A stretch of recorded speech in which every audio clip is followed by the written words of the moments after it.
to K&C Taxidermy. Today we are going to be descenting, skinning a skunk for a mount.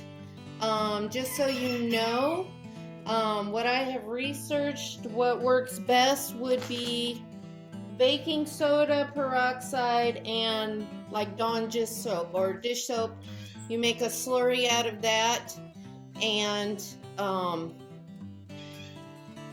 rub your skunk real good with that, wash it real good with that, and then rinse it off, and it should descent. So we are going to do that, and we're going to see how that works. Like I said, this is my first skunk, so this is an experiment for me, but I'm doing it with you guys.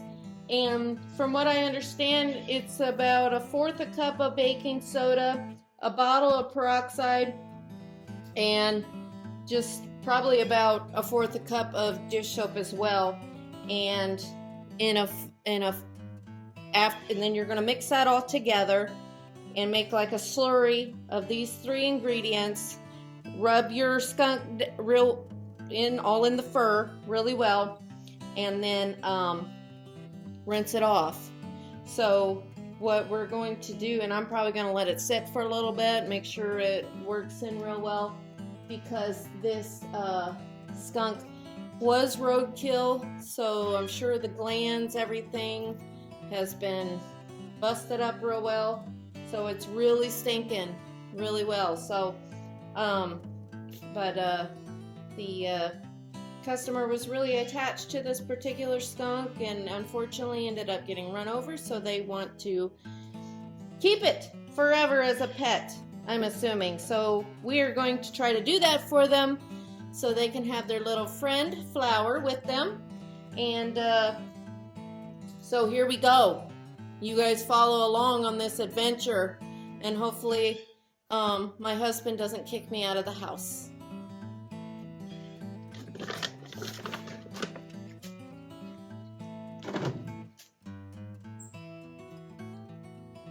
As you can see, 1/4 of a cup. I'm going to go ahead and do 2 for good measure, just because I personally feel you can't be too safe.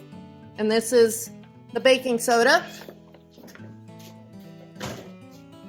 Next, we're going to do our hydrogen peroxide.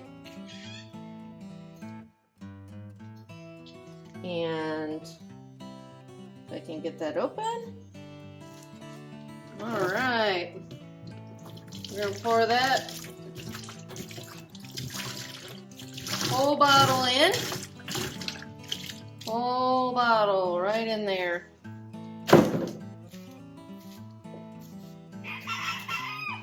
And then we're going to load up on the Dawn dish soap. As far as I'm concerned, you can't have too much of a good thing. And I might even, for some good measure, throw in a little bit of my McKinsey odor eliminator.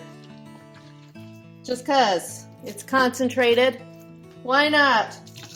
Why not, y'all? We're gonna make a nice little soup here, skunk soup. Let me get my gloves on.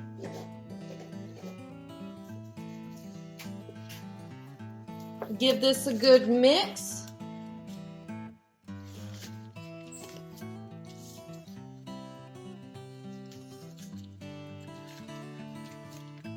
This is really going to be interesting. My daughter's in the house laughing at me. I don't care. This is what I do. There isn't much, as you can tell, that deters me. So, we're going to get our little skunk soup here all stirred up with all our ingredients. As you can see, it's nice and pretty and foamy. We're going to get that all nice and stirred up.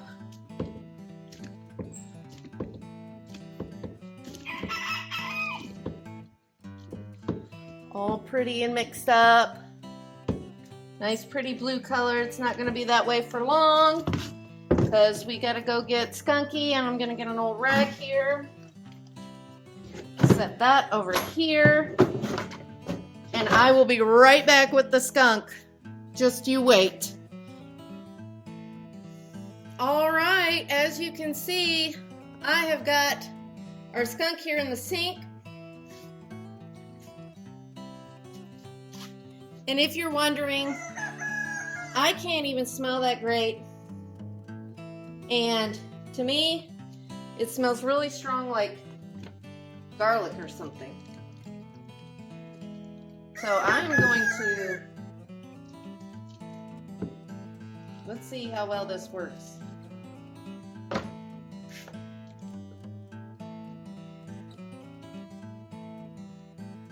Oh, well, it neutralizes. So apparently you're just supposed to rub it in.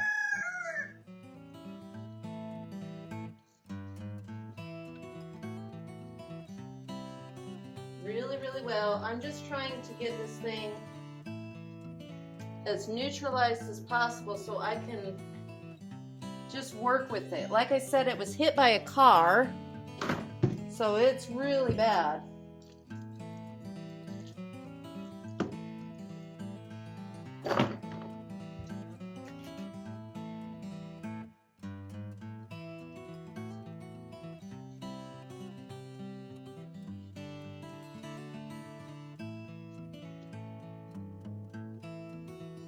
And as you can see, it was pretty well gut busted. But I'm going to tell you right now, like, just pouring this solution on there has already, like, 100% made it 100% better. And if anything, I'm just going to let it sit in here for a little bit.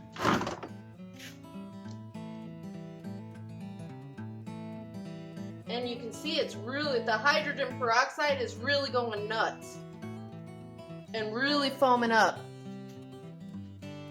It's turning into like a big bubble bath in here. So it's really working. And I'm going to let it stay here for a minute and do its work. And then I'm going to try to skin this bad boy out. And then once we get the pelt, and I think I'm going to make another batch in my little tote here and just let it soak. I mean, let it soak. Because I really want to get that smell out. I don't want to put it on a form and it be stinking. You don't want stuff like that in your house. So we really need to try to get the smell out.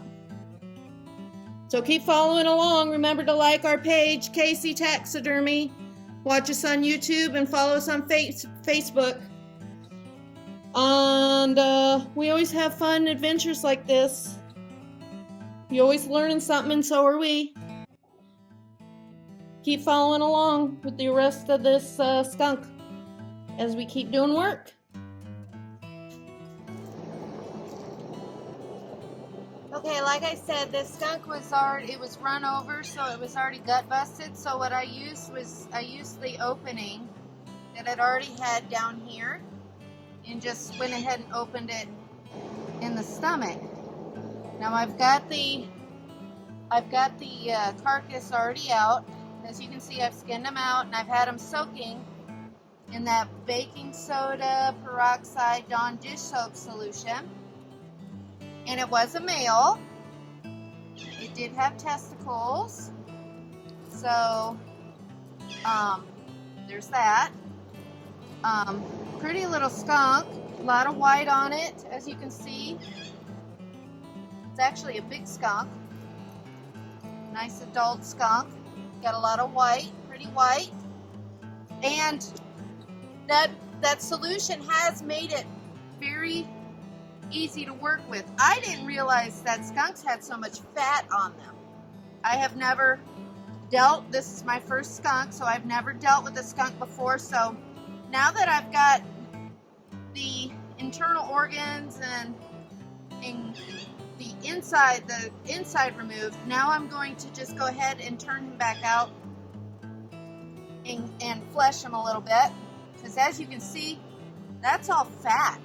That's a lot of fat. So before I get him in my Crotan solution, which I've already got prepared for him in his own tote, I am not putting him in with other customers' deer and stuff like that, because believe me, I'm sure, even though my sniffer isn't that great, after having COVID twice a couple years ago, I never really got my smell back that great, which is a good thing apparently in this job. But I'm going to go ahead and start taking off, skinning him by hand, because I'm certainly not going to put him on my fleshing wheel. And I don't like to put raw meat on my fleshing wheel anyway, so I skin them out by hand. And I skin all my animals out by hand before I put them into tan. So that's what I'm going to be doing now. I'm going to be removing most of the majority of this bulk, and I still have to, because I was really wanting to just go ahead and get the carcass out of there, because it was strong smelling. Like I said, it had already been hit by a car. So I was eager to go ahead and get the carcass removed. And I have my burn pile going, and I burned it immediately. Even though I don't have many neighbors or any neighbors, I still don't want to. So I've still got to pull the tail off too. So I'm going to go ahead and get to work, and we're going to get this puppy into tan.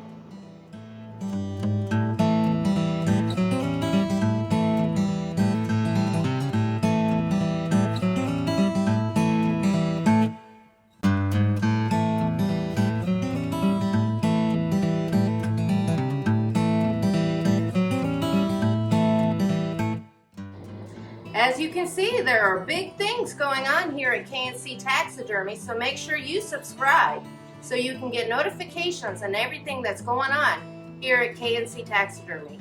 We'll see you then.